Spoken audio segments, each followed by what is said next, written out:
Olá pessoal, boa tarde, tudo bem com vocês? Que legal o pessoal está aqui no final do evento, muito bom, muito feliz mesmo. Bom, a gente queria trazer um tema para vocês aqui, muito focado em inovação, acho que vai ser um papo super legal, é uma empresa brasileira e referência no setor que atua aqui para a gente, motivo muito de orgulho. Então eu queria uma grande salva de palmas, eu vou chamar o CEO da EmbraerX, o Daniel Motti.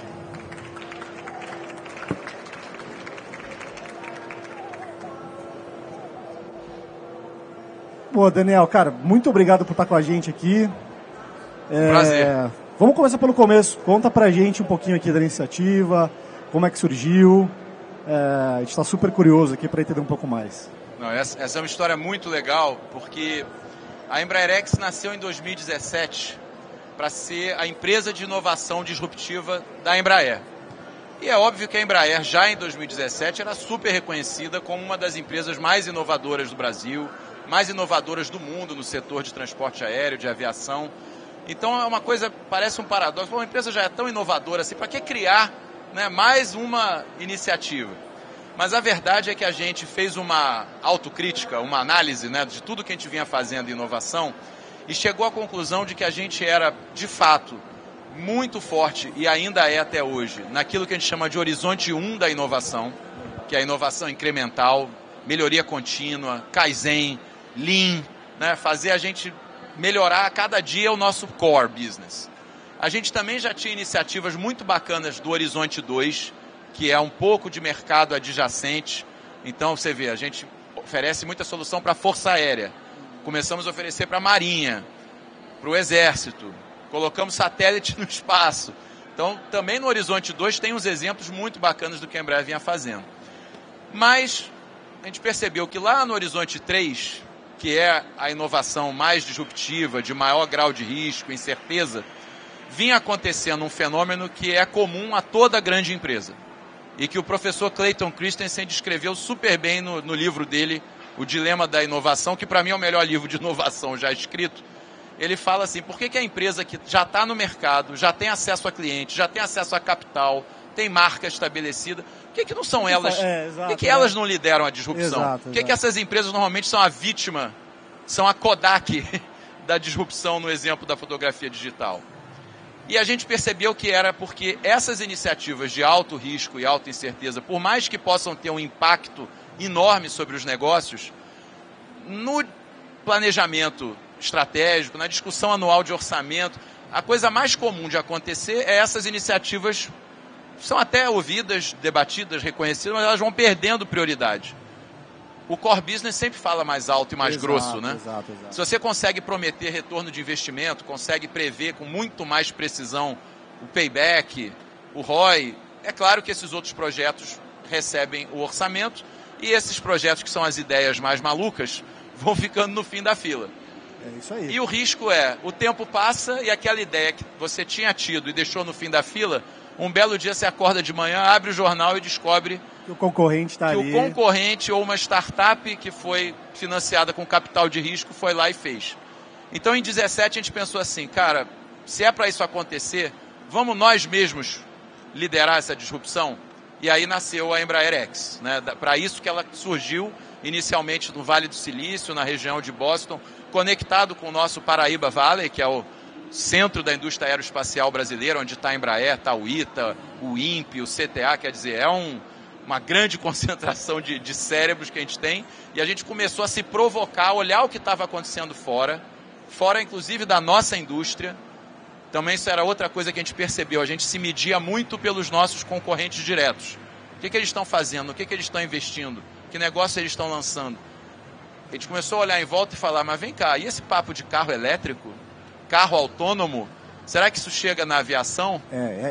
Acho que esse é o grande... E eu até vou linkar no nosso próximo tema aqui. Eu acho que esse é a grande dificuldade, né, que a gente vê o tema de inovação. Que a gente fala de inovação, vamos inovar. E eu acho que tem vários tipos ali de inovação. E aí não precisa ser a coisa mais fantasiosa do mundo, né? Mas comenta um pouco pra gente, assim, como você como profissional nesse tema vê isso, né? Como é que você vê a inovação super disruptiva, como é que você vê aqui a inovação incremental, que ajuda alguma coisa muito específica, mas depois ela pode virar uma coisa disruptiva? Conta um pouco para a gente aqui de como é que é a sua percepção aqui desse tema. De tudo que eu já tive de experiência, né, e de estudo sobre o tema, eu vejo que existe uma habilidade, uma competência que as empresas deveriam buscar desenvolver, mas que é muito difícil de fazer rodar na prática, e mesmo dentro da Embraer continua sendo um desafio a cada dia, que é exercitar o que a gente chama da ambidestria empresarial. Ah, legal. Que é combinar as duas coisas que você falou. Porque a empresa, ela tem que pagar o teu salário no fim do mês, certo? Era bom, né? Era bom, né? Era bom. A gente gostaria de receber o salário no fim do mês. Eu que tenho muito boleto, acho que seria bom. Ajuda.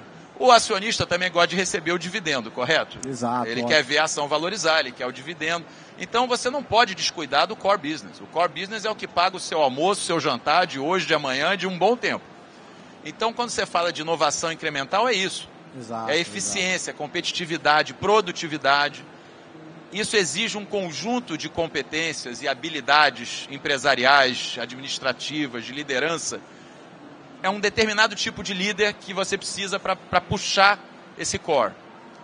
Qual que é o desafio? É não deixar esquecido, atrofiado, o seu outro músculo, né? Ficar com o braço direito muito musculoso e o braço esquerdo... Não vai servir para nada. Né? E o outro lado é o lado da inovação mais radical, mais disruptiva. Aquelas apostas que, como eu falei, você às vezes vai fazer 10, 20 apostas para uma ou duas terem sucesso. Mas essa uma ou duas que tem sucesso pode mudar completamente a regra do jogo e da competição. Não é fácil fazer isso, porque o tipo de competência, liderança, cultura, mindset que você tem é totalmente oposto. É quase que a cabeça de um gestor de portfólio de venture capital. Eu estou fazendo apostas, na verdade. Eu falo muito aqui, assim, dentro do banco.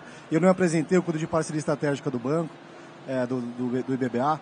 Eu brinco muito assim, quando você está olhando muito para cima, você quer fazer um negócio super legal, você vai tropeçar no chão. Então, né, entenda muito bem ali, obviamente, olhe para cima, mas olhe para o chão também. Entenda ali quais são, né, esses pontos aqui. E aí, muito nessa pegada, né, de, enfim, até se policiar, como é que vocês aqui utilizam ferramentas ou governança para não ficar só no mundo das ideias, só aqui ficar naquela muito pensamento e pouca execução, né? Como é que, assim, vocês utilizam algum tipo de ferramenta? Conta um pouco mais para a gente aqui. Essa sua pergunta me lembrou a definição de inovação do professor Silvio Meira, que eu adoro, é uma das minhas favoritas. Mais e melhores notas fiscais. Bem prático. É isso. Inovação é resultado. Inovação não é ideia, inovação não é invenção. Inovação significa levar aquela ideia de negócio às suas últimas consequências, né? Que é gerar valor. Entregar valor para a sociedade, para o seu acionista, para o seu cliente. Então, a inovação ela precisa de processos, como você perguntou, que garantam que não vai ficar na fase do brainstorm eterno. Porque é divertido fazer brainstorm, né? E a gente não tem falta de ideias, né?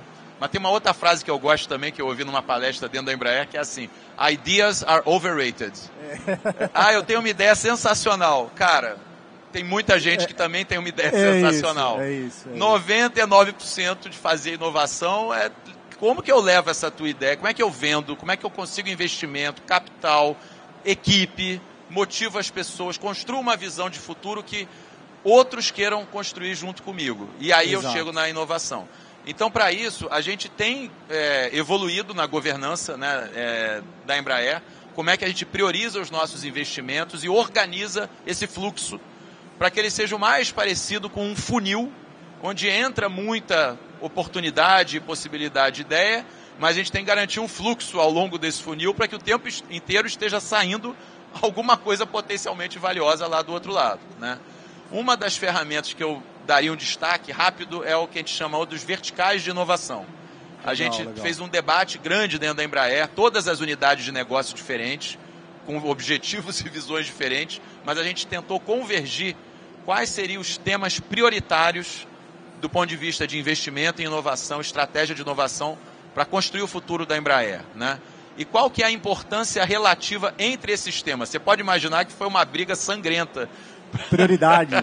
Prioridade. Critérios. Então, assim, priorizar é tudo. Legal, a gente legal. chegou numa lista que foi difícil de fechar, e quando estava fechado, o pessoal já estava, sabe, desmaiando no chão, sangrando. Cara, acabou, vamos comemorar. Eu falei, não, comemorar não. Agora é o seguinte, qual dessas é a número 1, qual é a número 2 e qual é a número 3? É isso. E aí começou a briga toda de novo. E a gente repete essa discussão todos os anos. Uma vez por ano, a Embraer revisita essa lista e se pergunta, está faltando algum tema? Está sobrando algum tema que tenha que sair? E a importância relativa entre eles tem que mudar?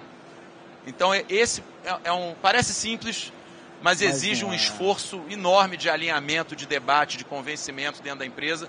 Mas quando a gente chega nessa lista, a comunicação e a maneira como isso organiza a empresa para fazer esse futuro acontecer é muito poderosa. Talvez o melhor exemplo seja o primeiro case da Embraer X. E aí, antes de você falar aqui, deixa eu fazer uma pergunta para todo mundo aqui. Alguém pegou trânsito aqui nesses últimos dias para vir pro... Quem pegou? Levanta a mão aqui, só para saber. Assim. Jura por Deus que vocês pegaram trânsito para vir para cá? Demorou para entrar no Rio Centro? Eu tenho uma notícia para vocês aqui que o Daniel vai falar. Explica pra gente o tema do eVTOL. Vamos falar do eVTOL, que tem um apelido mais carinhoso que é o EV, né? Pois bem, quando eu falei para você que a gente tem essa lista, né, de prioridades, o número 1 e o número 2 da lista são os seguintes: 0 emissões na aviação. Importantíssimo. Descarbonizar a aviação é o número 1, é o topo. E ambicioso, né? E super ambicioso. A gente tem meta para cumprir, a gente quer ser neutro até 2050. Na indústria inteira, não estou falando na fábrica da Embraer. A fábrica da Embraer vai ser neutra em carbono muito antes disso. Show. Mas a gente quer que os nossos clientes das companhias aéreas sejam neutros em carbono até 2050. Isso é muito ambicioso. Tem muito desafio de negócio e tecnológico para ser superado. Por isso é o topo da lista. O número 2 é Autonomous Flight, é voo autônomo. É aeronave sem piloto. Então não é uma coincidência que o primeiro case que a Embraer X incubou, depois de ser criada em 2017, foi um veículo elétrico, 100% a bateria, pensado e planejado para ser autônomo após os primeiros anos de operação, que pudesse, com um custo muito competitivo, transportar a gente da Zona Sul do Rio de Janeiro, do aeroporto Santos Dumont, aqui para o Rio Centro, em 10 minutos. Sensacional. Pagando o mesmo preço que você talvez pagou hoje no seu Uber ou no seu táxi para levar eu não tenho 2 horas para chegar aqui. Eu não tenho dúvida disso. A disrupção, ela vem desse price point. Legal. Então a tecnologia é quem vai viabilizar isso. Você pode pensar assim, mas um helicóptero hoje já não faz esse serviço? Beleza, faz. Você pode pagar o voo de helicóptero? Não. Eu também não. Hoje não. Eu tenho que pedir um aumento para o meu chefe, se eu quiser ficar andando de helicóptero por aí. O helicóptero é a máquina mais ineficiente já inventada pelo ser humano do ponto de vista de consumo de energia. Ele consome um absurdo de energia para sair daqui onde eu estou e chegar aí na tua casa. É muita energia para o helicóptero ficar no ar. Ele tem uma manutenção extremamente complexa e cara, né? Então isso faz com que pouquíssimas pessoas consigam pagar um voo de helicóptero. O eVTOL vai ser a completa disrupção desse mercado. Por ser elétrico, por ser um multirotor, por ser rapidamente autônomo, ele vai permitir a gente oferecer a passagem por um valor similar ao do táxi, né? Um táxi premium, vamos chamar assim. E aí ele vai devolver o tempo de volta para as pessoas. Aquelas 2 horas, 3 horas de vida que você estava perdendo ali, normalmente num bad mood, né? Você não está muito feliz ali, preso no engarrafamento. Imagina no Rio de Janeiro, você trocar isso por um sobrevoo da cidade. Você vai chegar onde você quer e ainda ganha de brinde um voo panorâmico em cima da cidade maravilhosa. Sensacional. Né? Sair do centro de São Paulo, chegar em Guarulhos em 10, 15 minutos, de BH para Confins. Então, assim, são N casos interessantes. Ambulância, outra coisa que a gente pensa muito. Ambulância aérea, quantas vidas a gente vai poder salvar se a ambulância pudesse voar por cima do trânsito, né? Então essa é uma combinação das prioridades de inovação da Embraer, que norteou um estudo de negócio, de mercado, pela Embraer X. A Embraer X encontrou esse possível sonho, né, da mobilidade aérea urbana, que é um transporte aéreo dentro da cidade, não é de uma cidade para outra. Talvez São Paulo, Campinas, vai estar no limite ali do range. Sim. Mas é muito mais um transporte dentro da metrópole, acessível, que você pode pagar e que a gente está trabalhando para trazer para o mercado já para os próximos anos. Isso que eu ia perguntar, assim, obviamente que você pode abrir para a gente aqui, né? Eu já estou super entusiasmado aqui, até vou colocar meu nome nessa lista aí. Quer ser um dos primeiros? Eu quero ser um dos primeiros. Conta pra gente. Com piloto ou sem piloto? o que você achar melhor. Legal. Vambora, cara. Vambora. Você puder contar pra gente aqui como é que tá isso, tá o interesse do pessoal aqui. Obviamente, acho que tem coisa que é muito estratégica que você não vai poder abrir aqui. Mas entender, né, como é que tá a evolução, que tipo de desafio vocês estão encontrando ali. E aí como é que inovação dentro de inovação, né, pode habilitar isso. O primeiro desafio que a gente enfrentou foi de como financiar essa inovação tão disruptiva. Que o grau de incerteza ou de risco que a gente estava anos atrás ainda era muito alto. Não era o grau de risco que o acionista típico da Embraer esperava. Exato. Então a gente montou toda uma estrutura, transformamos esse projeto interno numa empresa, batizamos essa empresa de IVE, foi aliás um processo bem bacana de crowd naming. A gente abriu na internet para quem quisesse sugerir o nome da empresa. Isso é quase uma micro inovação aqui, né? Me ajudem a escolher o nome, né? Muito legal. Foi isso, ajuda a escolher o nome do Electric Vehicle da Embraer, o EV da Embraer. Muito legal. Nos Estados Unidos só chamam um carro elétrico de EV, né? Então ficou EV, Embraer, EV. Legal. E é um nome feminino que pra gente é maravilhoso, porque é uma das grandes batalhas também, compromisso da nossa indústria, é mais participação feminina na engenharia, na liderança, né? A aeronave para nós é feminina e a IVE nasceu para conquistar aí esse mercado. Montamos a empresa, fizemos o spin-off dela em 2020 e levamos para um IPO em 2022.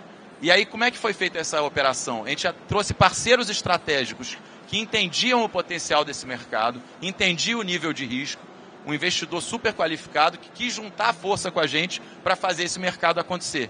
Se você olhar esse perfil de parceiro estratégico, tem companhia aérea que quer levar o seu passageiro para mais perto do aeroporto, tem operador de helicóptero que não quer ficar para trás nessa disrupção, tem companhia que faz infraestrutura e está já de olho em onde que vão ser construídos esses vertiportos, tem companhia de distribuição de energia elétrica. Então todo mundo começou a juntar competência, conhecimento e capital para tirar esse projeto aí do sonho e virar realidade.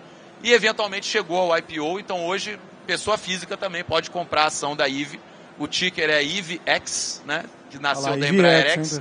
IVEX, eu só tenho que dar o disclaimer, não comprem ou vendam ações da Embraer ou da IVE com base nas loucuras que o Daniel fala em painéis do Rio Web Summit. Feito o disclaimer, as ações estão lá na Bolsa de Nova York. Né? Então a primeira inovação foi essa, modelo de como financiar algo tão disruptivo. E foi algo que foi a primeira vez que a Embraer fez algo assim parecido. E é um baita desafio, né? A gente vê aqui... Monumental, gigantesco. Tempo de mercado, né? Falar com o investidor, acho que... A gente pensa muito no veículo e pensa, cara, que trabalho dos sonhos para o engenheiro. Foi um trabalho dos sonhos para um monte de advogado, banqueiro, botar essa empresa na bolsa. A gente sabe bem como é que imagina aqui, esse projeto, era um muito projeto legal. Interno da Embraer, virar um unicórnio em tão pouco tempo. Ele já nasceu valendo mais de 2 bi de dólares, essa companhia. Então é mais um unicórnio brasileiro, né? E foi um orgulho para a gente chegar lá em Wall Street, em maio de 22, e ver a Bolsa de Nova York toda coberta de bandeira do Brasil e o símbolo da IVE, né? E aí a gente começou... Vamos para a nova etapa, né? Então, outro desafio comercial. Temos que ganhar confiança dos clientes, né? Sem eles não vai ter esse mercado.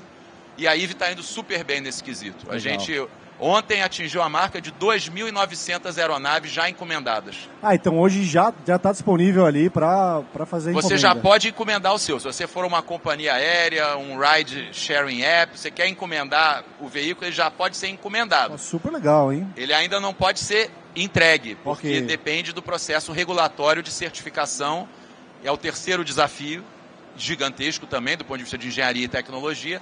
A gente precisa desenvolver esse produto e coletar dados da operação dele para mostrar para a autoridade, que a gente escolheu a autoridade brasileira para ser a primeira do mundo a certificar, a ANAC. É um parceiro histórico da Embraer. Aliás, eu sempre gosto de dar esse destaque, né? A Embraer é tão bem sucedida no mercado internacional porque o Brasil tem uma agência com a competência técnica da ANAC. Legal. Então ela consegue dar um selo de qualidade no nosso produto que é reconhecido imediatamente nos Estados Unidos, na Europa ou em qualquer país do mundo. Ela é uma das 3 maiores, mais fortes agências do mundo em reputação. Isso para a Embraer é uma grande diferença competitiva. Super legal. E a gente vai usar o mesmo no eVTOL. Então esse veículo vai ser primeiro certificado no Brasil pela ANAC. Tem uma grande chance por conta disso que os primeiros voos aconteçam aqui, né? Aqui no Brasil. Sorte né? Nossa, legal. A primeira fábrica a gente já anunciou que vai ser no Brasil, vai ser na cidade de Taubaté.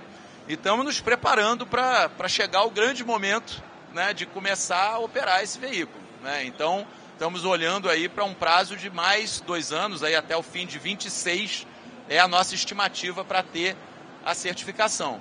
Então, quando a gente fala que vai ter um táxi voando por cima do trânsito na cidade, que eu vou acordar um dia de manhã aqui no Rio, olhar para o céu e ver centenas de veículos desses passeando.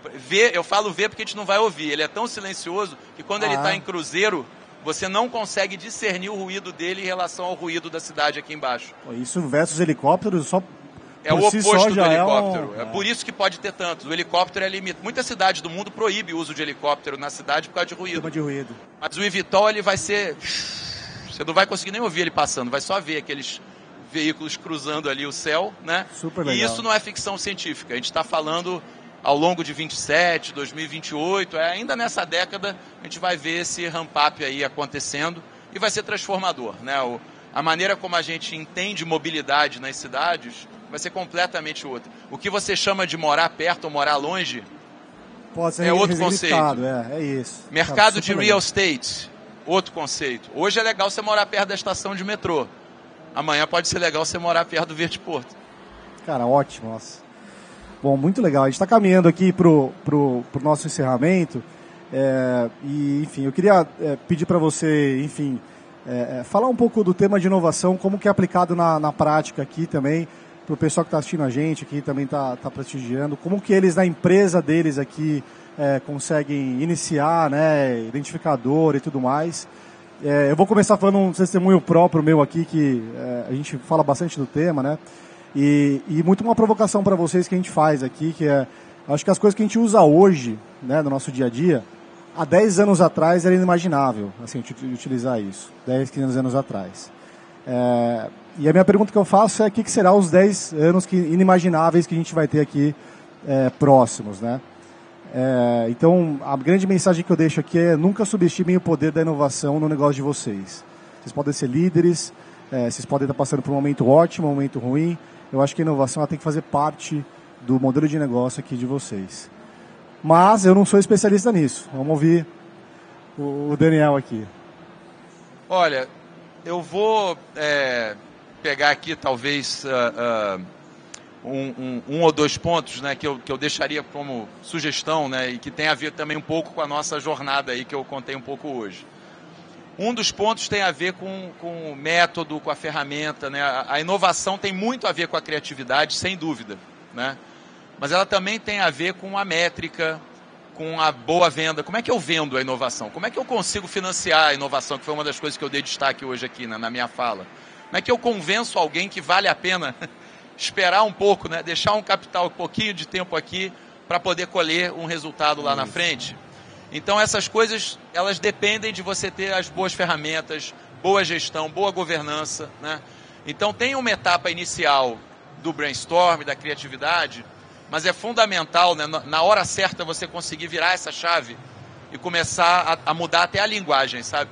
Agora a gente está falando de negócio, é business, inovação é negócio.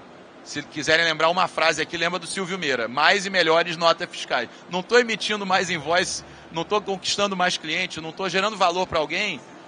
Pode ser muito sexy a minha ideia, a minha tecnologia, mas ela não está, de fato, se provando uma inovação, se provando inovadora. Então esse seria um ponto aí de reflexão, né?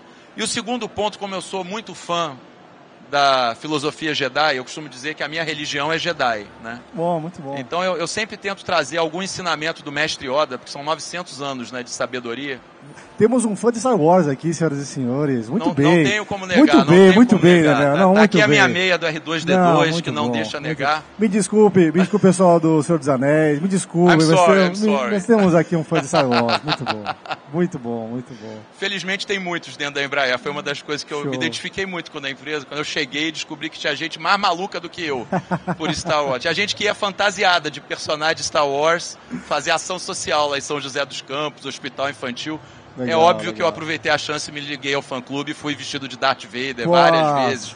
Kylo Ren, é muito legal. Fecha parênteses, o ensinamento aqui do mestre Yoda é o try not. Do or do not. There is no try. que é o que ele fala pro Luke Skywalker, né? Quando o Luke está lá tentando usar a força para erguer a X-Wing de dentro do pântano, né, do planeta de Dagobah, ele mexe a nave, mas ela não levanta. Ele está impressionado porque parece muito grande, muito pesada, né? E aí o Yoda fala, não, o tamanho, o peso, não é isso. Você tem que acreditar. Né? Quando o Luke vê o Yoda levantando a nave, né, tirando a X-Wing, botando ela do outro lado, ele fala, I don't believe. E o Yoda responde, that is why you failed. Então o empreendedor, ele tem que acreditar. E se ele se propõe a fazer, não é para tentar fazer, né? Tem que fazer. Essa energia é o que eu acho que diferencia, né, um verdadeiro founder, né, um verdadeiro líder, né, de uma... Porque fazer inovação, cara, aqui a gente está falando para muito convertido, parece bonito, parece legal. É isso. É difícil pra caramba. Você ouve não, atrás de não, atrás de não. Eu sempre fiz assim, sempre deu certo. Sempre ouvi isso. Pra que mudar, né? Pra que mudar? Eu já tenho sucesso, já sou inovador, já faço e aconteço. Então, assim, try not, do or do not, there is no try, 900 anos de sabedoria Jedi. Cara, sensacional. Queria agradecer mais uma vez o tempo aqui, acho que pra gente é uma aula, assim, tá perto do pessoal que, walk the talk mesmo, né, coloca o negócio para rodar. E aqui, assim, acho que a proximidade aqui, nossa, foi super legal, acho que o evento dá essa possibilidade pra gente de achar pessoas que a gente só veria em outros lugares aqui, com uma grande burocracia. Acho que, para mim, está sendo super enriquecedor estar aqui. Obrigado de novo. Acho que encerramos aqui. Obrigado. Valeu, pessoal.